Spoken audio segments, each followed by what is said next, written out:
What is going on, guys? It's Burgas here, and this is going to be the ultimate tier list in Call of Dragons. This is Infantry tier list in Call of Dragons. We're going to go over all the legendary infantry in the Call of Dragons, including Joren and Ellanir. This is basically the WAS infantry that come into the game. I'm going to include them in the tier list. It's obviously going to be S, A, B, and C. This is going to be the scaling. The S is going to be the best infantry. The C is going to be not that good infantry. I don't know if I actually should go in details, but why should you actually care is because infantry is your front line. Believe it or not, it's actually we're playing Call of Infantry. I believe in the past like 1 year, even though that we still see a lot of mages on the battlefield, the game shift in this direction that you're seeing the same amount of infantry on the battlefield like mages. So if your infantry line break, your whole army is going to collapse. All these mages and marksmen behind is going to just got destroyed. You're going to get melted, you're going to lose the trades, and you're going to waste healing. Just because you're just going to run, the infantry is going to blink, is going to catch you, is going to kill you. Now let's start how we're going to rank. This just quick rules over this tier list in Call of Dragons. This is not going to be based only just damage or just skills or just hype, because yeah, the hype actually, you know, it make people do wrong decisions. What we're going to base our tier list in Call of Dragons is going to be the real fight performance, the survivability, the scaling, and the consistency. Because here's the problem: some heroes actually look broken but fails in the real fight. Now let's start with the C tier, or like I say, the trap zone. And on the first place, I'm going to say this is going to be Nika. Nika is going to be our first C tier. Now, first of all, what Nika do? Nika is hitting hard, very hard to be fair, big damage. I'm actually going to try to, you know, actually show you when I speak about specific hero. I want to be absolutely precise what I'm saying. So Nika, yeah, is actually doing a nice damage, 1.5k HP reduction and etc. As you can see, she's doing absolutely good work, but here's the problem: she's not sustainable. And in real case scenario, you jump into the fight, you hit someone hard, then instantly you're gone. This is why she's a C tier. She just don't have this survivability. She's having pretty decent damage, but it's not having any kind of survivability. On top of that, is having this holistic skill that is not something that you want to have on your hero. We're having heroes with holistic skills like Lilia. She's also having this peacekeeping damage, but Lilia is way more valuable. Still, Nika Awakening is doing crazy job, by the way, especially when the target is under 50% units remaining. And some people was actually using her in the rally as a commander of the rally. But with the time, for me, Nika just ended up to be on C place. So yeah, this is, I'm not going to go that much in details. If you have any kind of question, just let me know in the comments below. Also, hit one like on the video. It's just helping my channel by a lot. So let's go over the next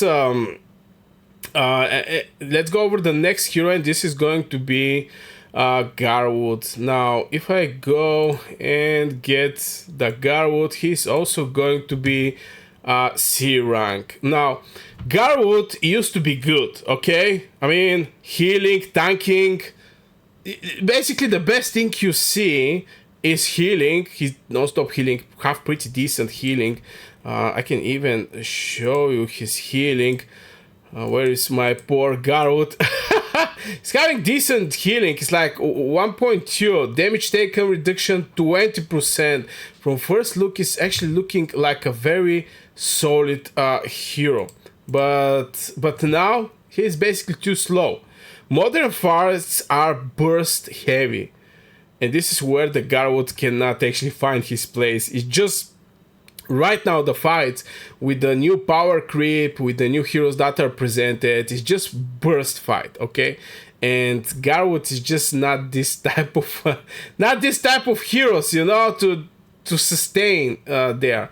So in the real scenario, you think you're tanky, you get just deleted. And to be fair, you're even going to be the main target of many players, especially players like me. I mean, one of the main reasons I actually take out all of the skills of the Garwood is just because I know I'm not going to use him, because me personally as a player, I non-stop target the weakest infantry march with my mages, and my mages is going to do their AoE damage, and if I hit a weak target like Garwood, I'm not going to receive the counter attack of Kuma or Goresh or whatever, or it's just I'm not going to receive that much damage in return. So Garwood even going to get targeted first when he enter in the fight, which is absolutely wild. That's why I believe the Garwood is on a C place. So now you know what to avoid. But here's the problem. Some heroes look safer, but are still risky. Now we're jumping over the B tiers. Playable but limited. On the B tier, I can say the first one is going to be Downfell. Now here is the thing with the Downfell. Where is Downfell? I still actually don't have him, but I definitely have tons of reports with him. And I have seen his performance on the battlefield. I just have a lot of reports and research over the Downfell. Now, Downfell protect your team. From first look, this is what this bad boy is doing.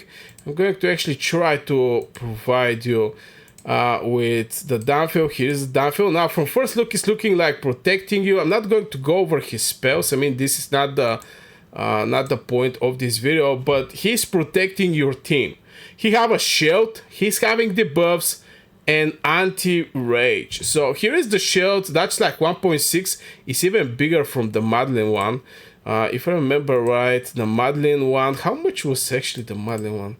It's like 1.2. So you see Downfell is having 1.6. So this is a very solid shield. The other thing is he's having debuff.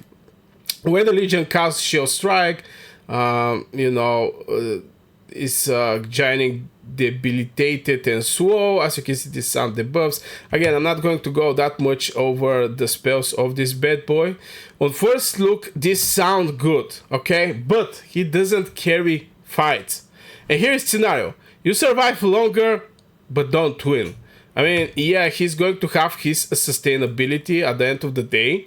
But he cannot carry fights. And this is the main reason I actually put him at this place where he's like a B hero. So far this is for Downfell. On the next place, again B tier, is going to be Mogro. And it's B tier because he actually need setup. So I'm going to move Mogro at the B tier. Now Mogro spread debuffs. This is maybe the best thing he actually do. And back in the days when we was when it was presented in Call of Dragons, we was very hoping that Mogro, with this splash damage that he's doing and reducing the HP, also applying this hero skill damage taken bonus 15%, we was expecting Mogro to be the hero that is going to own the battlefield from point of front lines fight. So Mogro is going to make enemy infantry squishy and very easy to be killed. So yeah, he's spreading the buffs, and when it works, it feels strong, especially when you hit with your mages enemy infantry that already have like 30% HP reduction. I have like 13% from my city skin HP reduction with my mages, and you have 15% hero skill damage taken increase it. It's when it works, it's looking absolutely amazing. But here is the issue. He needs perfect conditions. In real joystick fight, value actually drop. He needs perfect condition. That's why you're not going to see Mogro that much on the battlefield. You may see him as a garrison. This is a very good garrison hero. Again, I mean, there is a reason he's very good garrison hero. Not only that, he's having the garrison tree, and also is having the garrison spell, where garrison in the city or stronghold.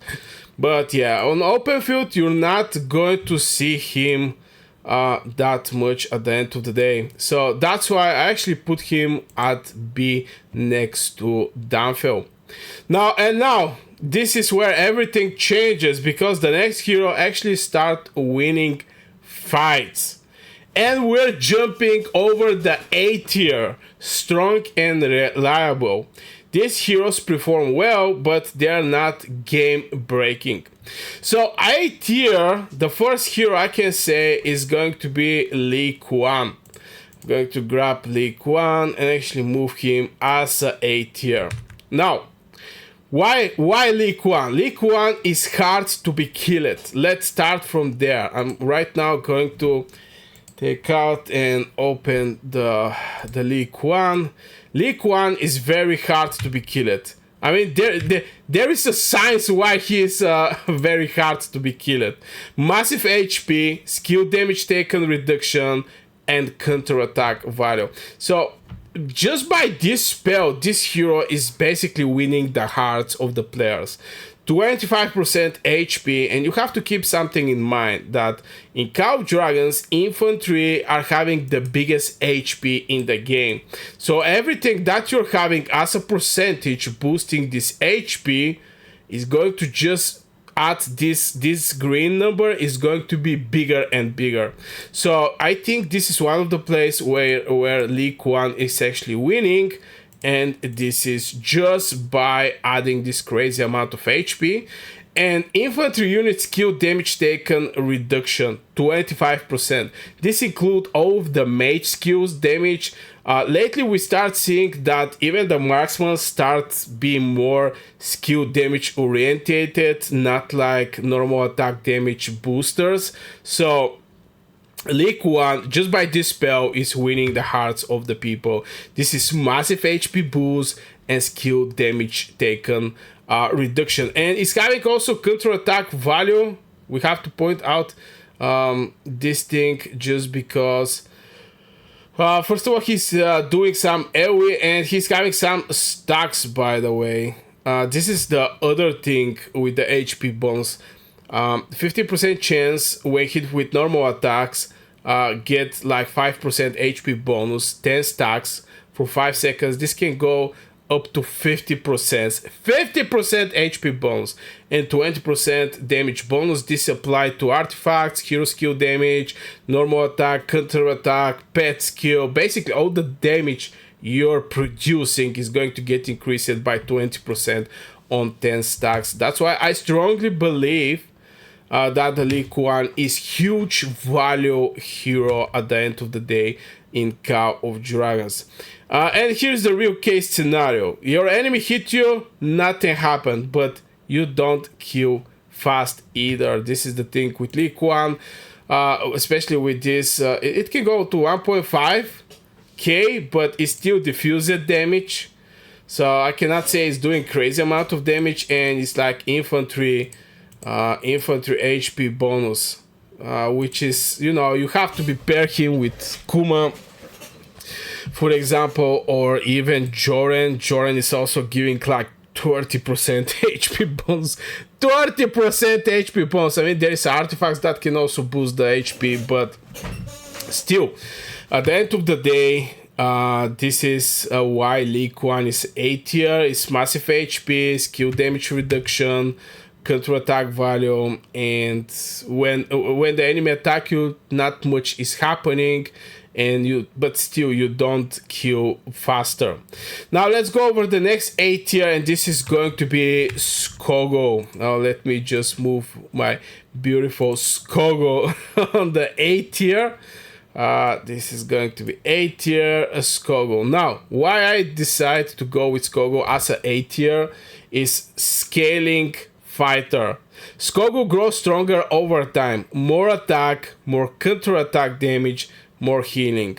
Long fights strong, short fights is weak. This is where is the weak side of the Skogul. And on top of that, Skogul, maybe I should actually show the hero also. Skogul is a hero that, as you can see, I actually have her awakened. I played a lot with her. But Skogul is having mobility damage that you can build. Around this artifact, which was, what was the name? I actually forgot. Yeah, this one. Springbird Feather. You can build Skogul around this artifact and actually use her as a cavalry hero. Not as a cavalry hero with the cavalries, but infantry is going to be that faster that you can achieve the march speed of the cavalry with your infantry, which is absolutely insane, especially if you want to slow down somebody, because the infantry are not losing this ability to slow down the target when they charge. And yeah, but still, after all, it's more attack, more counter-attack damage, and some healing. Even when she's awakened, it's giving like 10% more counter-attack damage. The spell is giving diffused counter-attack damage. It's so much counter-attack, but again, it scale up very nicely also with the cavalry. That's why I strongly believe she is a A tier. Now the next A tier I can say is Ellanir. So let's move Ellanir to the A tier, and I'm going to explain you why I believe she's A tier. Now the controversial one, and basically this is one of the new mages, one of the new infantry in Call of Dragons, and this is a new defensive meta in Call of Dragons. Ellanir is the new defensive meta in Call of Dragons. Now Ellanir, she's strong but not broken. She scales slowly. Counter-attack damage stacks, skill damage stacks, stronger defense. So if I actually go over her and actually show you what I mean, as you can see here, every 3 normal attacks, this is scaling, deals extra physical damage. So the more normal attacks you're doing, the more damage you're going to do. Once every 3 seconds. After every 3 counter-attack launches, deals extra physical damage. So she's aggressive, doing damage when she attack and do a counter-attack. So in both of these ways is doing absolutely great. Now here is the scaling. When hit with normal attacks, the Legion has 50% chance to get 1 stack of 4 leaf mark for 10 seconds, max 4 stacks, each stack increase. I'm not going to read everything word by word. I think everybody can actually see it, but still, Ellanir is also doing some counter-attack. This is maybe something what the people look very closely. Each stack increase the Infantry Legion counter-attack damage. And if it's go like 5%, 4 stacks, this like 20% counter-attack damage bonus. And skill damage can go up to 40%, by the way, which is absolutely wild. If you keep having 20% counter-attack and 40% hero skill damage, and you pair her with a hero like Li Kuan, I mean, I'm having Ultimate Ellanir guide in Call of Dragons that is going to come soon on my channel, so don't forget to hit 1 like on this video and also subscribe for this type of videos where I'm going to go in deep about the pairing of this hero. But still, is A tier, but still she scales very slowly. The counter-attack stacks, the damage stacks, but still she's having strong defense. But here's the problem: no burst. She just survive but not dominate. It's just not that much damage, no burst damage at the end of the day. She need to scale up. I mean, this damage need to be done every 3 normal attacks, and it's not like at the rage skill doing some insane amount of damage. She's not even having a rage skill at the end of the day. That's why I believe she's a A tier, but still a new garrison meta in Call of Dragons. And now we reach the heroes. That completely changing the fight. And boy oh boy, we'll start going into the S tier. And as you can see, these three heroes are the S tier that is left here. But I'm going to explain why each of them are S tier. And I'm going to start with the first one, and this is going to be the Goresh. Goresh is the first S tier hero in Call of Dragons. Now, Goresh is insane in big fights. Counter-attack triggers, hits multiple enemies, constant pressure. And this is not a joke hero, and there is a reason why people back in the days actually start actually building infantry. Till this time, before the Goresh was presented, that means season 1, but in season 1, we was presented after this with season 1 plus. Till we actually get the Goresh as a hero, nobody was investing in infantry. Only the Whales and Krakens. Only the Whales and Krakens, because at least they was putting something in the front lines. And I was hoping I was in the alliance where there is a lot of Whales and Krakens, just because they're going to send the infantry, and I'm not have to put an infantry because I didn't have an infantry. I was having only mages. But when the Goresh was presented, people start getting some crazy reports with this bad boy, and from there, this bad boy just become absolutely wild. Counter-attack triggers, hit multiple enemies and constant pressure.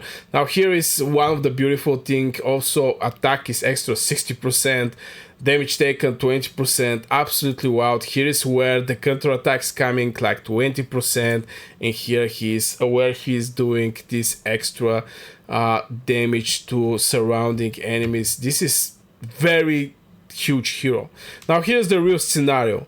You're in the huge fight, enemies around you, damage everywhere. Now if you pair Goresh with Venom Lizard, this is what I'm currently actually using with my Goresh.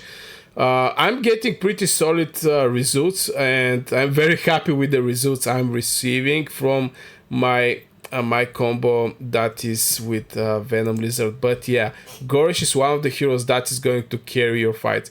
Here I actually put one of the spells because of the season, where the HP bonus is extra 20% and like 7% more Legion capacity bonus. I'm going to change it at one point, but yeah, here is like a rally spell here. I don't know if I can actually see it. No, I cannot actually see it, but yeah. Goresh is a AoE chaos machine, S tier hero in Call of Dragons. But here's the scary part. This is not even the strongest one. And let's jump over the next one, and this is Kuma. Kuma is the next S tier hero in Call of Dragons. I don't think I actually have to go that much in details why I decide Kuma to be a S tier, but it's a HP draining king. Kuma breaks the game.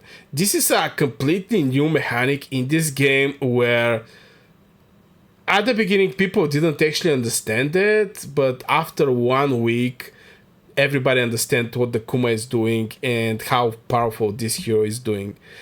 So what he's doing, he drains the HP, enemy lose HP, you get the HP.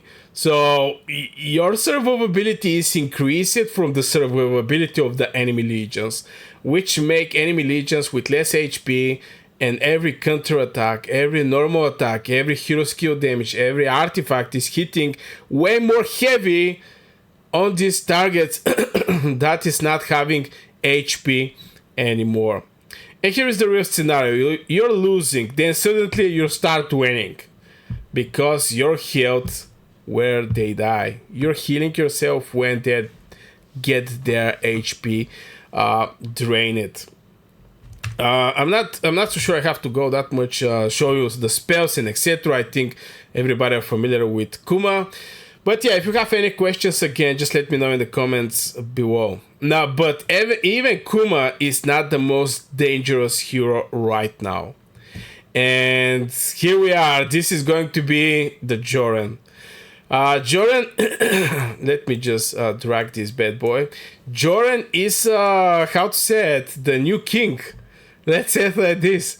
And it's just because Joren is different. He punish pressure. And you're going to receive a lot of pressure for your infantry heroes. Because they're melee heroes, they are attacked by everybody. People think they're the safest...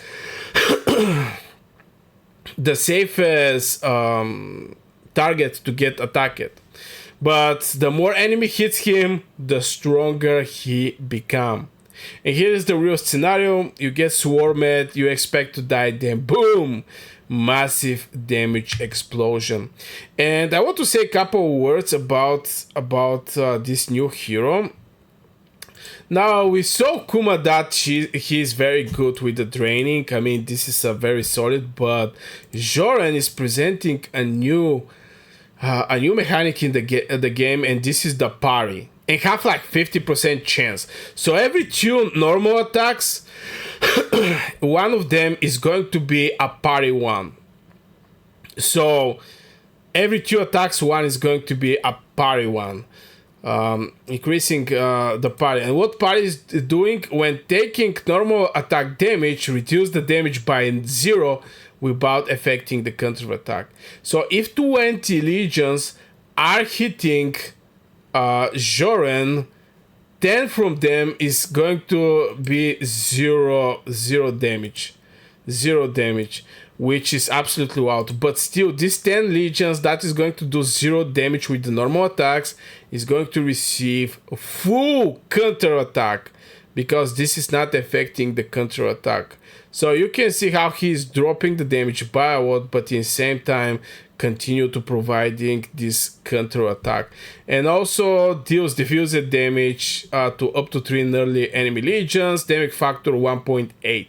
1.8. I mean, we start seeing some crazy numbers lately in the game.